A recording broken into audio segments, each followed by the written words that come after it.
Hey guys, let's go to work. Turn this down, open that window a little bit.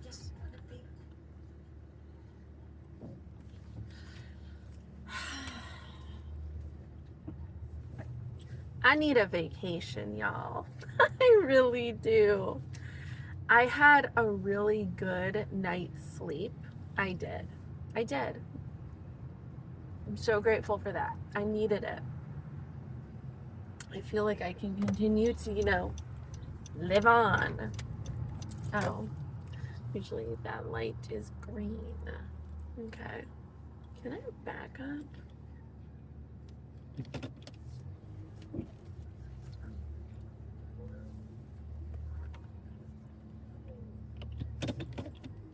Oh, of course it's green now. Whatever. But yeah, and usually I've been taking my vacations in July and in January. And I have to keep my vacation in July for sure because that's when I'm getting my wisdom teeth out, which I'm like, yay. Maybe they'll give me some drugs. That would be fun, I guess. Since I'll be confined to looking a little bit like a monster and being in pain and like laying around a bit on my vacation. But yeah, I just need like 4 days to myself because with the 2 days off, I feel like, I don't want to say guilty, but it bothers me to spend one of those days doing nothing the way that I need to. It's already kind of a difficult hurdle to get over mentally as an American with that productivity demon on your shoulder. Like anytime that you're chilling, it feels like it's illegal or something. And I'll get anxious about it, like, because of all the stories of everybody, like, I never took a day off. I did this, that, and the other for 400 years straight. You're never gonna get anywhere if you take time for yourself and, like, do nothing. And you've gotta hustle and you've gotta work hard and grind and grit, blah, blah, blah. So even though, in a sense, I know that that's not true and how important rest is, we all only have so much time to try and get everything done in a week, I mean, I guess I could wake up at 4 or 5 a.m. every day and do all kinds of whatever, but I wake up at 8 or 9. I take a couple hours to wake up and enjoy my morning and get ready for work. And then, depending on what time I get done with work, I'll go to the gym and feed myself and bathe myself. And then it's kind of just like time to go to bed. Or I work a longer day at work and I don't get home until 8 or 9, in which case I can't go to the gym. But since that time was already used, like, I still have to eat dinner. I still have to care for myself in that way. Like, what do you want me to do with that time?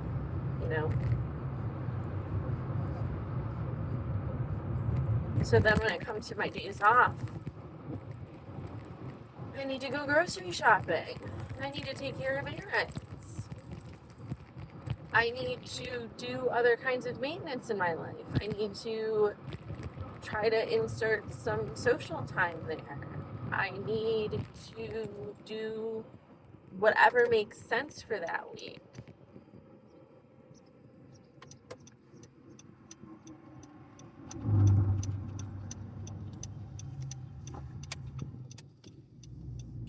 It's very much giving hamster wheel. But when I do have a third day off or a fourth day off, I can feel so much better about just committing that time to chilling. Like, I'll take one of those days as a nothing day, one of those days as a maintenance and like cleaning and errand day, one of those days as a grocery shop and meal prep day, and then one day that I can really just like have fun and be social and plan something. Just, it's kind of sad.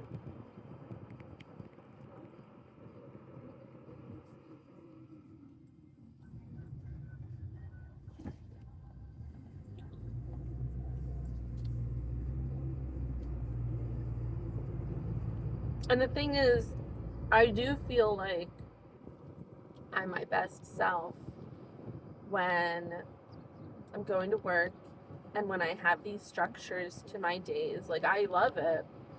I just need more opportunities for a break.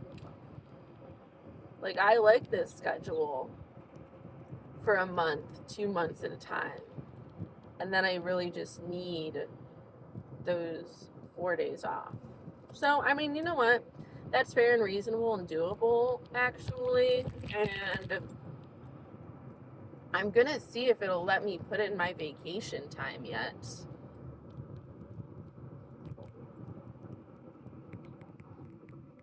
Or I can, like, let Lynette know about it. And then I can look at what other days I have for PTO and plan that out to kind of give myself hope and a carrot to keep like working towards. Like, okay, I have to get through all of this stuff and it's gonna be kind of grueling. It's gonna be worth it. You're gonna have fun and you're really gonna enjoy your rest that much more. But those 4 days off are coming, so just hang in there, buddy. So yeah. So I was watching some of LeeUnfiltered's videos this morning because there was one I hadn't seen that was new, and then one popped up like 18 minutes before I watched it while I was getting ready. And, you know, I really appreciate her channel because, as I'd mentioned before, it did give me a little bit of that push and that reassurance that I could go ahead and start my channel, because her life, sure, it's different and she presents her life in a different way. And maybe that's what helps get her like more attention or something.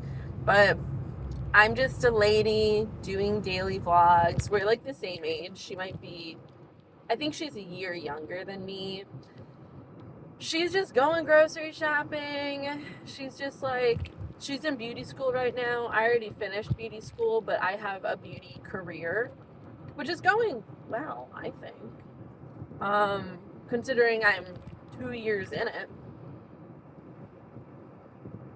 Now, the thing is that makes us different is that, one, she's an immigrant, and then she also like lived in Florida and now she lives in Texas with her husband. And I think she won't really be able to talk about it once or until she gets out of it, because this is such a cautionary tale, especially for people who were in the beginning stages of growing up on the internet and like meeting people online to date from, you know, like MySpace or Omegle or whatever it was. I forget what she said about how she met her husband, like where that was from. But she did meet him off of the internet, and then she ended up moving to Texas for him.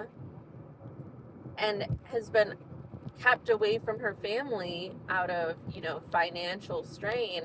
And then this dude has the audacity to give her kids, or she gave him kids, however you want to look at it. They had kids together.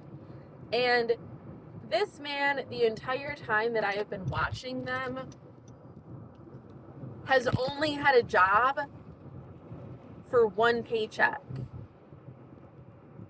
Like, I just learned that today when I clicked on the one video about how she said that she'll have money from his paycheck, but it'll be the last paycheck. So apparently he quit his job or something. I want to know more about that. I'm invested in the story. But, like, she didn't have a job for however long before he finally gets a job, and then he no longer has that job, and he has one paycheck to show for it. And her whole channel is like, she has 4 jobs now, because beauty school is a job. Like, it's kind of a cult labor facility where you learn the basics. But I don't know about her beauty school. At my beauty school, we had to take services for people, right? Which makes sense. And the school would make money off of that. Like, they would charge for the services, which I'm not saying they shouldn't per se. It is a business. They got to keep the doors open. But they would make so much money off of us. And then you'd get a little bit of a discount if you go and get a service at a beauty school. But they pocket that money too. So it's just crazy to earn anywhere from $7,000 to $20,000 per student on average. And then you're making like $50 off of each client. So it's just an unpaid job, especially like the hours you work. I mean, you're in school, but you're also working at their salons. So she does that. And then she does YouTube. And then she works at Marshall's. And she just got a job at Denny's. And she is a mother to 2 kids with a husband that won't have one job. And then you see her going grocery shopping. You see her calling and doing all the legwork to make the arrangements to go and move back to Florida. It's like, what does this guy do? It's honestly so infuriating. And it's like, on one hand, you don't want a family to break up for the sake of the children. But at the same time, what are those kids learning from him? She has 2 sons. She's showing them that they can just be bums and groom like women off the internet and lure them into different parts of the country or whatever, and they'll just come and take care of them, and they can have 0 jobs and the woman can have 4 jobs, as well as being like the full-time caretaker. And right now they're living with his parents, which, in this economy, I get it.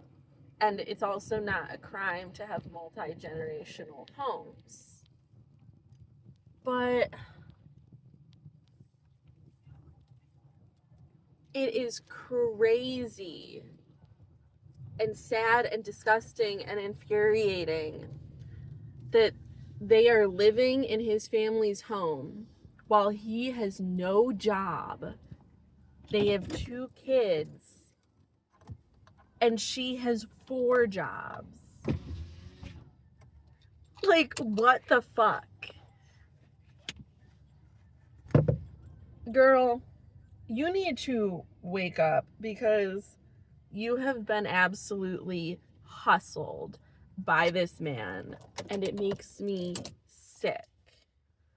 And you'd probably get more help, and like you'd have such a good story arc that obviously would just benefit you, showing you leaving this man, or this man, I guess, improving, although he probably never will. He'll probably always be a bum if this is how it's went. But like leaving him, shaking off the dead weight, and absolutely thriving. I think people are helping you out of pity at this point because, you know, you've got low income mom in like lots of your video titles, and you're trying to move to a trailer park, and you have all these jobs, and you have kids, and you're living with the in-laws, and there's kind of like a struggle aspect to this whole thing. And life has struggles in it. It does. But the part that, at least I can only speak for myself, the part about it that makes me feel less like sympathy is the fact that your husband is sitting around doing fuck all. Like, what does he do? And you have 4 jobs and he has none. Like, I would be more inclined to help a woman that didn't have a man hanging off her leg, taking what I was giving her, like any of the help or the attention or whatever, as opposed to a woman who cut that tie and was like, all right, I'm a single mom. I got 2 kids. I got 4 jobs. Let's fucking go. Like, this is my dream. This is what I'm trying to do. That isn't a sob story. That isn't pathetic and annoying. That is such a story of like victory and triumph, and like you're already doing it alone, Lee. You're already doing it alone. Get all the credit and don't have this guy sucking up your resources and mooching off of you. He's making it harder. You are not getting help from him. Stop like deluding yourself into thinking it's going to be harder without him, because I assure you it's going to be easier. It will be easier. The only thing that you might find that you don't have without him around is somebody to like watch the kids. But like, was he really taking care of the kids? I don't know. Maybe he's a good babysitter. Maybe that's the one thing he does do while you go to all these jobs. So if that's the case, then you know what? Maybe you should stay with him. But I don't know, girl. I don't know. I hope you only have to put up with him for a finite amount of time longer. All right, I am on my way to the gym, and after my normal day of eating, although I haven't eaten dinner yet, but I had my oats and I had my salad, and I also had a bag of Dod's pretzels. You know, my coffee, my water. No Coke, although, man, I would love to drink one. I'm a little crackhead for Coke right now. So good, but I'm not gonna have one. So I'm back to feeling like a Slimmy legend. So I am gonna hop on that scale and just see what it says, because I feel good after my dinner last night, my healthy desserts, my oats, my salad today. Feel good. This lighting is not it. Do not enhance my 11 lines. Rude. I'm wearing one of the shirts that I got that I never showed. The other one was just a color that I liked. It didn't have anything on it, which I'm not really like a t-shirt person. And I'm not a graphic t-shirt person usually either, unless it's like a Gaga shirt. But I did get this one. I'll show it to you when I park. But it says Van Halen on it, and it's got like a chick posing all sexy by a motorcycle. It's so random that I bought this. Like, of all the things I could have gotten, I don't know. But I love a woman with nice legs. Like, oh my god. Dude, it's so warm and it's so gorgeous outside. It says it's gonna snow tomorrow. That's Ohio for you. It's ridiculous. Like, what? I am personally offended, insulted, and appalled that it's going to snow tomorrow. Fucking pissed. Don't piss me off right now. Like, look at all these people enjoying the great outdoors. Well, tomorrow, you're gonna need a fucking jacket. Okay, got that. This is the shirt.